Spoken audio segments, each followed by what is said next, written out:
حضور حضرت ابراہیم علیہ السلام کی اہلیہ وہ گھر میں موجود ہیں، کچھ فرشتے آئے ہیں اور فرشتوں نے آ کر کے بشارت دی کہ اللہ تبارک و تعالیٰ تمہیں بیٹے سے نوازنے والا ہے۔ تو کہنے لگی کہ میں اتنی بوڑھی ہو گئی ہوں، ان کی خود کی عمر 90 سال کے اوپر کی تھی، کہا اتنی بوڑھی ہو گئی ہوں، کیا مجھے بچہ ہو سکتا ہے؟ فرشتوں نے کہا ہاں، اللہ تبارک و تعالیٰ جو غالب حکمت والا ہے وہ چاہے تو ہو سکتا ہے۔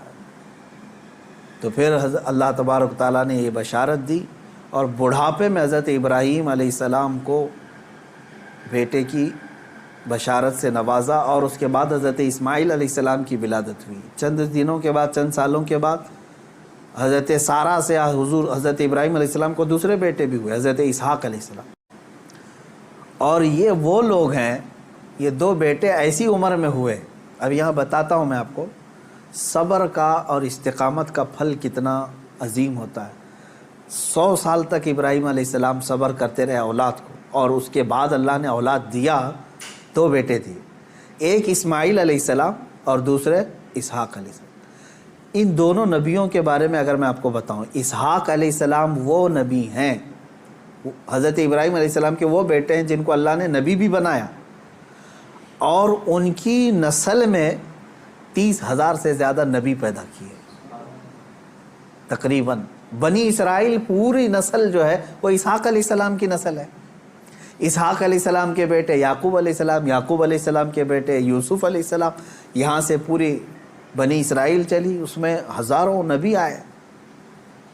ابراہیم علیہ السلام کو ایک بیٹے اسحاق علیہ السلام کی نسل میں سارے نبی عطا کیے، اور دوسرا بیٹا جو اسماعیل علیہ السلام عطا کیے، ان کی نسل میں تو سید الانبیاء حضور صلی اللہ علیہ وسلم کو عطا ہے، محمد الرسول اللہ صلی اللہ علیہ وسلم علیہ افضل التحیت و اکمل التسلیمات۔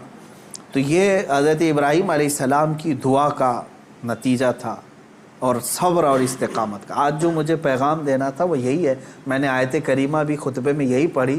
بے شک وہ لوگ جنہوں نے یہ کہا اللہ ہمارا رب ہے، ان الذین قالوا ربنا اللہ، بے شک وہ لوگ جنہوں نے کہا اللہ ہمارا رب ہے، ثم استقاموا، پھر اس پر جم گئے، یہ ہے استقامت۔ استقامت کہتے ہیں ڈٹے رہنا، جمے رہنا۔ اب اس کے متعلق جو قرآن کہتا ہے تتنزل علیہم الملائکہ، ان پر اللہ تعالیٰ فرشتے اتارتا ہے۔ کیا کہتے ہوئے آتے ہیں فرشتے؟ اللہ تخافوا ولا تحزنوا، گھبراؤ مت، ڈرو مت، ہم تمہیں وہ بشارت دینے آئے ہیں جس جنت کا اللہ نے تم سے وعدہ کیا ہے۔ تھوڑے دن اور باقی رہو، تھوڑے دن اور جمے رہو، اور ڈٹے رہو۔ یہ استقامت کرتا ہے بندہ، استقامت پر فائز ہوتا ہے تو فرشتے اس کی مدد کے لیے اترتے ہیں۔ ہاں اتنا ہے کہ ہلا دیے جائیں گے، تمہاری خواہشات کے خلاف معاملات آئیں گے، تمہارے نفس کے خلاف معاملات آئیں گے، اسی پر جمے رہنے کا نام استقامت ہے۔ اور استقامت کا معنی اتنا عظیم ہے کہ صوفیہ اکرام نے کیا فرمایا معلوم ہے؟ الاستقامت فوق الکرامت، عربی میں فرمایا استقامت جو ہے یہ کرامت سے بھی بڑھ کر کے ہے۔ لوگ کہتے ہیں نا کرامت، کرامت کا مطلب اکثر لوگوں نے ہی سمجھا کہ وہ انہونی چیز دکھانا، یعنی جو ایسی چیز جو کو دیکھے ہی نہیں پائے، ہوا میں کوئی اڑ کے دکھا رہا ہے، پانی پہ کوئی چل کے دکھا رہا ہے، تو اس کو بہت سارے لوگ کیا سمجھتے ہیں؟ یہی کرامت ہے۔ محیر العقول چیزیں، یعنی جو عقل کو عاجز کر دیں۔ اور فرمایا گیا ان کرامتوں سے سب سے بڑھ کر کے استقامت ہے، یعنی شریعت پر جمے رہنا، ڈٹے رہنا۔ میں اس پر آتا ہوں، حضرت ابراہیم علیہ السلام کے اس واقعے کو میں مختصر کرتا ہوں۔ بیٹا ہوا، 100 سال تک صبر کرنے کے بعد پھر اللہ تبارک و تعالیٰ نے امتحانات ایسے لیے کہ ابراہیم علیہ السلام کو ترک وطن کرنا پڑا ہے، یعنی آپ کا شہر جو ہے بابل تھا، عراق۔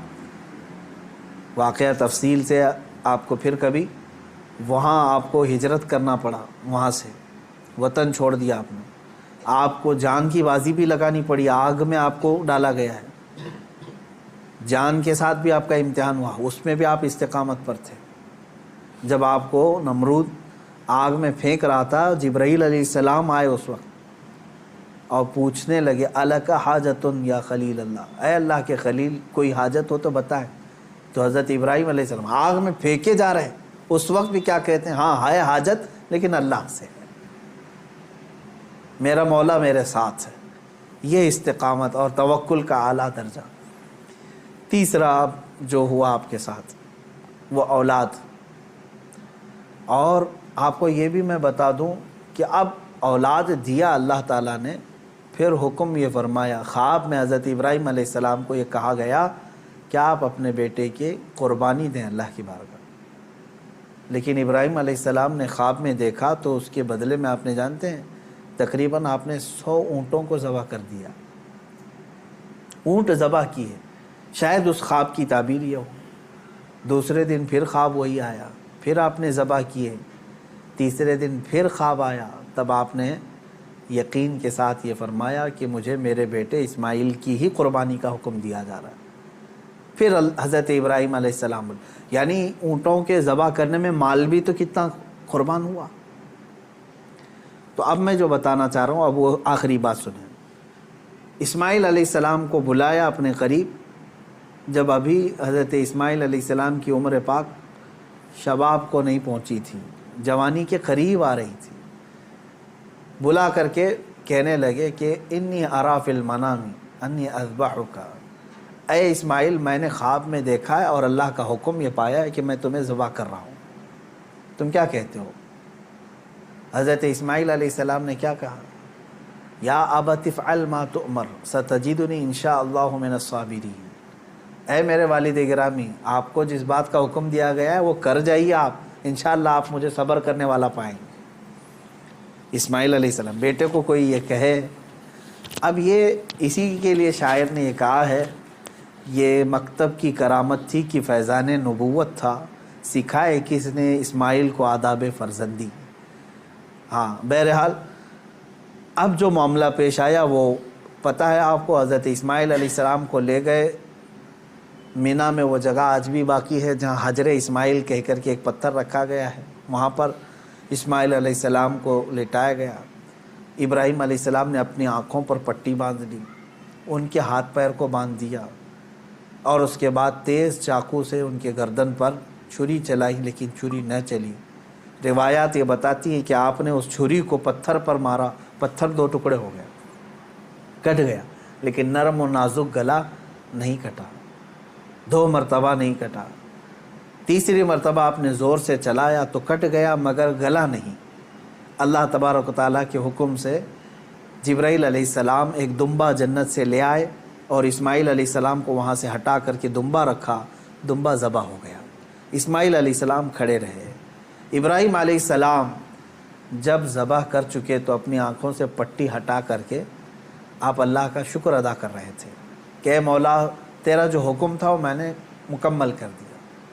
تو جب آپ نے پٹی ہٹا کر کے دیکھی تو بکرا ذبح ہے اور اسماعیل علیہ السلام سلامت ہے، تو رب تبارک و تعالیٰ نے یوں ارشاد فرمایا، قد صدقت الرؤیا یا ابراہیم، اے ابراہیم تو نے ہمارے بتائے ہوئے خواب کو سچ کر دکھایا۔ وَنَادَيْنَاهُ بِذِبْحٍ عَظِيمٍ، ہم نے اسماعیل کو ذبح عظیم کے نام سے پکارا۔ اللہ تعالیٰ نے فرمایا، اللہ تبارک و تعالیٰ یہ امتحان لے رہا تھا۔ یہ انبیاء اکرام علیہم الصلاۃ و تسلیم کے ساتھ ہے، ایسا نہیں ہے کہ سارے لوگ یہ کر پائیں گے، وہ اس درجے کے ایمان والے تھے۔ تو ناظرین ابھی آپ نے مکمل بیان کو سنا، یہ بیان آپ کو کیسا لگا کومنٹس میں ضرور اپنی رائے دیں۔ میرے بھائیوں یاد رکھیے، اگر آپ اپنے یعنی کہ جانور کے گوشت کو فریز میں رکھ کر کھا رہے ہیں تو سب سے پہلے کام تو آپ کو یہ کرنا ہے کہ اگر آپ نے قربانی دیا ہے، آپ اپنے نام سے قربانی کیا ہے، تو میرے بھائیوں یاد رکھیے اس گوشت کا 3 حصہ لگانا ہے۔ جی ہاں ناظرین کرام، 3 حصہ، ایسا نہیں کہ پھر پورا کا پورا آپ اپنے پاس رکھ لیں، فریزر میں رکھ لیں، اس کے بعد اپنے آپ کھاتے رہیں، نہیں، بلکہ 3 حصہ لگانے کے لیے یہ حکم دیا گیا ہے۔ ایک حصہ آپ اپنے رشتہ دار میں تقسیم کریں، ایک حصہ جو ہے غریبوں مسکینوں کو تقسیم کریں، اور ایک حصہ پھر آپ رکھیں۔ جی ہاں ناظرین کرام، اب جو بہت سارے لوگ کہتے ہیں کہ فریز میں رکھ کر 10 دن تک گوشت کھاتے رہتے، 20 دن تک کھاتے رہتے ہیں، تو آپ کھا سکتے ہیں، اس میں کوئی حرج کی بات نہیں ہے۔ چاہے آپ 1 مہینہ 2 مہینہ 3 مہینہ کھانا چاہتے ہیں تو آپ کھا سکتے ہیں، اس میں کوئی حرج نہیں، لیکن 3 حصہ قربانی کا لگانا ضروری ہے، اور اس کے بعد جو ہے نا ایک حصہ غریبوں کو بانٹ دیجئے، ایک حصہ رشتہ داروں کو بانٹ دیجئے، اب جو ایک حصہ بچتا ہے اس کو آپ فریز میں رکھ کر کھاتے رہیے، اس میں کوئی حرج کی بات نہیں ہے۔